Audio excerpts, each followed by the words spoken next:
What is going on? Welcome back. Dusk of the Dawn. Another game. FIFA 20. Division 3. Let's do this.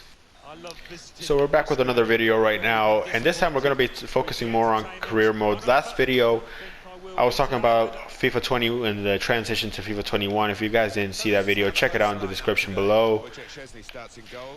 Basically, I want to focus on career mode. One, because I think it's my favorite mode.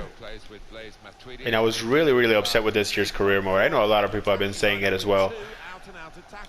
But I feel like a lot of people just say it like in a video. And if you guys check my first video, one of my biggest things is I want to make a connection with the people that watch this video. Even if it's just one or two people, it doesn't matter. I want to make sure that we have a connection and that you guys know how I feel and see what you guys think about it as well. I play career mode basically for two reasons. Number one, I think it's the best experience that you could have, whether you like it as a player or if you like it as a manager. It doesn't matter. I personally prefer it as a manager, and the biggest reason why I love it as a manager is because I love all the group, the organization. You have to handle the finances of the team, you have to handle every single thing of the team, and you have to be very smart about it, letting go of players, keeping them happy. You know, I think there's a lot of interesting additions. I love the fact that the team has a morale now, and that you have to, you know, kind of be responsible about how the team feels, which is kind of interesting if you really think about it. I mean, the psychological side to a team factors in so much, a lot more than what you would think. Oh, obviously the FIFA servers suck sometimes. Did you guys see that lag right there? You pay PlayStation Network and you pay for the FIFA servers so they can lag like that. How nice. I had a better connection on my PS3, I gotta say, and I'm next to my router too. I have a pretty good internet, so it's not my fault. Oh, this guy's about to score. And I was so disappointed because I love that fact, your psychological side to the team, the money, the organization, the fact that your players want to leave, they want more time, some of them. And it's funny because they request their game time. So it's even awesome because some players are, man, like, no, I have to play, I want to play, I want to make sure I want to be the first, you know, the first player on your squad every single day, the first person to be named in the lineup. And some others are just like, oh, well, I don't really care, I'm just here for the money. You know, that's basically what they say when they're like, okay, no, I want to be sporadic. Like, okay, I know what this guy wants. He just wants to get a paycheck, play every now and then, and, you know, they're fine with it. Because I have some players that I play like once a season, and they're always like the most happy, especially when you win like the tournament or everything. And once you do play them, they're like, hey, thanks a lot for playing me. I'm like, dude, I just played you like once. I haven't played you in like 3 years. They're like, yeah, but that's fine. At least that's what I take from it. And you know, that's how it is in real life. A lot of players are okay, you know, just by, you know, being in the bench. Hey, James Rodriguez, I'm sorry. So yeah, it's kind of funny so that they put in that factor, and I think they've done a great job. And that was great when they did it. And what was that? FIFA 20? No, FIFA 18. There you go. FIFA 18 was the one that introduced all that. And so after they introduced all that, I was like, okay, well, I mean, we're getting somewhere with career mode. And the next year was the same. And then I was like, well, maybe next year it'll be much better. And next year was the same. And up to now, so one of the things that made it so much fun for me is because, well, I have to say, they got better with the tournaments, especially in Latin America and South America. Because basically what they did is they added Copa Libertadores, Copa Sudamericana, and Recopa Sudamericana, which makes it so much better to play because I love to play as Atlético Nacional, and I love to start from the bottom and then make a top-tier team in South America, and even get invited to, you know, play against Barcelona and get invited to play against Real Madrid. So that's pretty cool, you know, because if you're a Latin American fan, you know that Latin American football, South American football, although it's good, obviously it's not European good. And I mean, when you see the Club World Cups, you see that because a lot of times, for example, in Barcelona beat River in the final like more than 4 goals. It was like a complete disaster. And at that time, River was the team to beat in South America. Like they were the top tier team here, and nobody could stop them. And they had just won a Copa Sudamericana. They had just won a Copa Libertadores. They had just won a Recopa Sudamericana. They had won the Suruga Bank, which, if you guys don't know what that is, it's a tournament that you play when you win in Japan. When you win the Copa Sudamericana, you go to Japan and you play against the Japanese, basically the team that beat the Asian Cup. Those two champions play. And so this team was basically unstoppable here in South America. And then for them to go against Barcelona and just get beat like that, it was like, okay, well, I mean, they scored and they did their best. Like, you can tell, like, they were a top tier team. Like, here's the thing. Had it been any other team, it would have been much worse. I mean, Millonarios, Real Madrid, 8-0 worse. That kind of bad. You know what I'm saying? That's not a diss to Millonarios fans or anything like that. It's just more that I'm telling the truth. Like, we don't have the level to play against. It doesn't matter who it would have been. It's funny because it didn't happen to your team. But the reality of the situation is there is no team in South America that I could think could go toe to toe with anybody in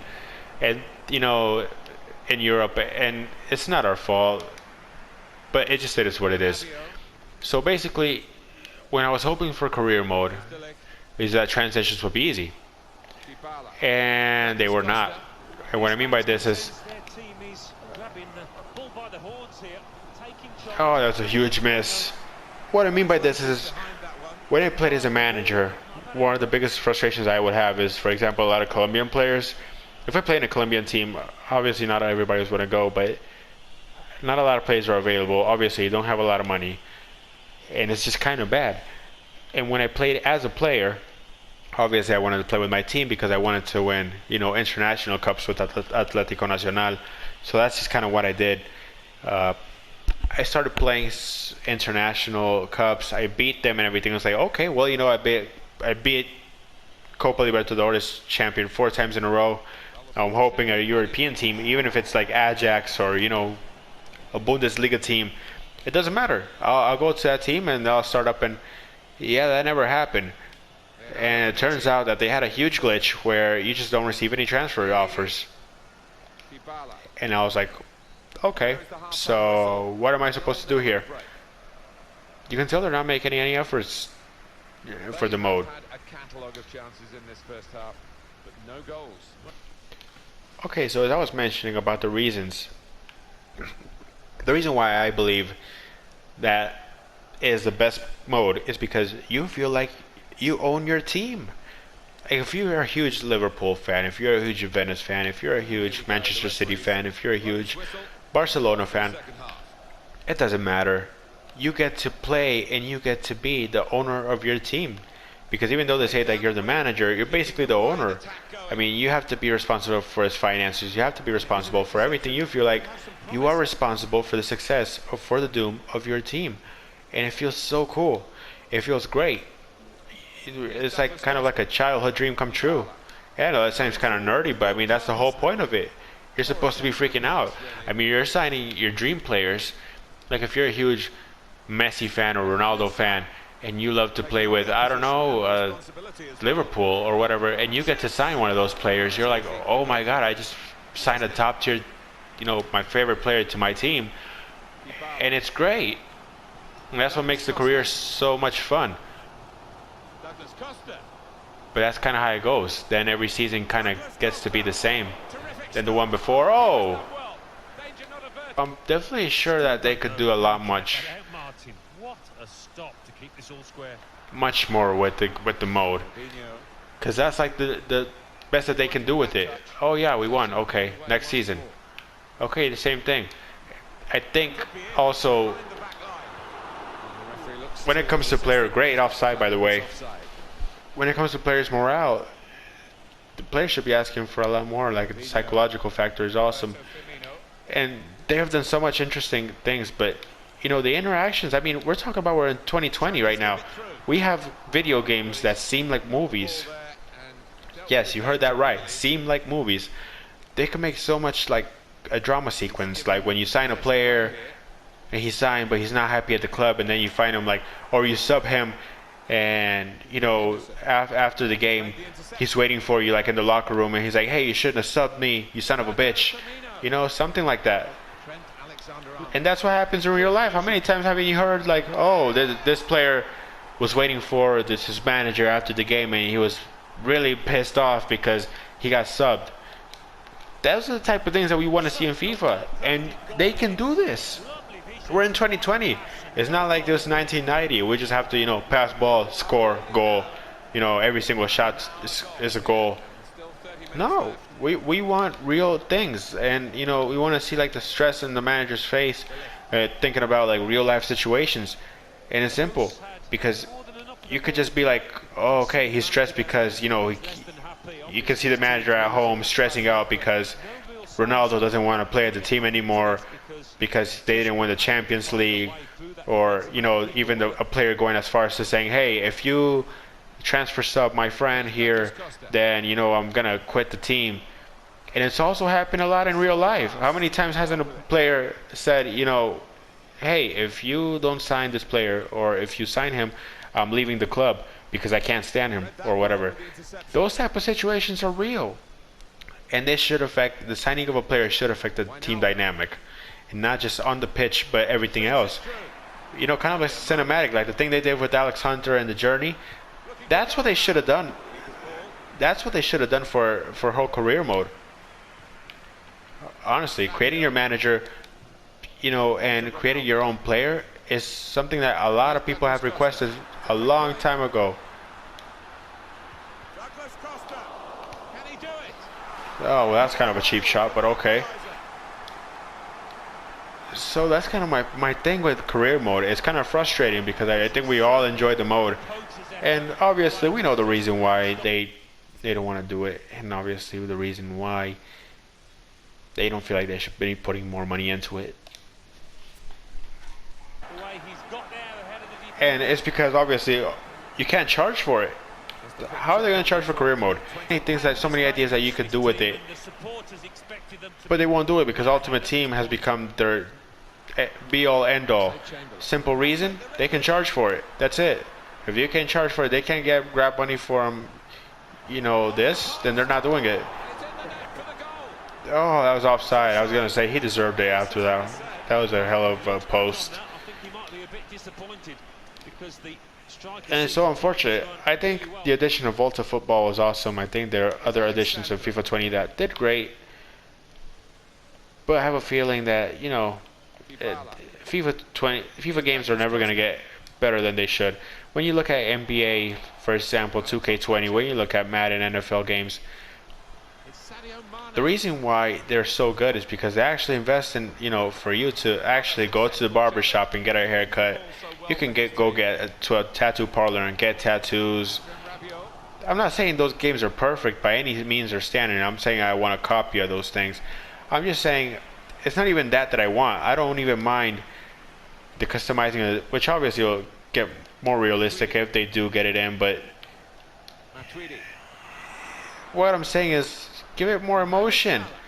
Give us more dynamic between a player and his coach. That's definitely one of the best things that happens in the manager.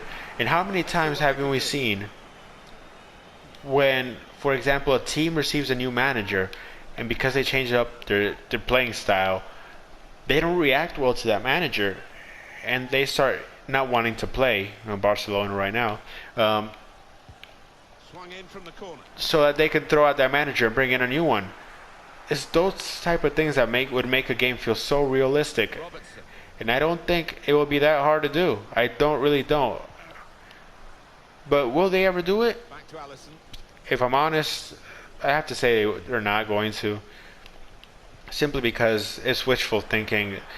They already know where their money is coming from. It's kind of like Rockstar Games, and I know I'm comparing oranges and apples here, but it's kind of like Rockstar Game and GTA Online, and everybody asking for GTA 6. The situation is, they know where their money is coming from. They have no need to, and they have Red Dead Redemption 2 as well. They have no need to, hurry up with another game or, do a fan service. They can keep that money coming in, and, they're going to have as much money coming in as they won from GTA Online. The same thing as FIFA Ultimate Team is GTA's online for Rockstar, if you could make that comparison. That's it. There's no other way I would know how to put it. They know that they can charge that, they can make money, they can milk it as much as they want to, and they can make a mediocre game, but Ultimate Team, because of Ultimate Team, it will always sell, and that's all they really care about. So as this match is coming into an end, I want to know what you guys think. This is my second video right now to the channel. Please hit the like, share, and subscribe button. Like I said, the last video, this is not just going to be about FIFA, it's not just going to be about soccer. We're going to be reviewing a lot of other games. We're going to be reviewing Ghost of Tsushima next week, which will be coming out July 17th. So obviously that's going to be a very fun game. I think it's been a long time since we've seen a samurai game as well done, and at least the trailers look awesome. I have to say, this is a gaming channel. It's not exclusive to soccer. Obviously soccer, I'm a huge soccer fan, so it will obviously have its own space, but the channel will be altogether gaming. So remember to bring in your friends.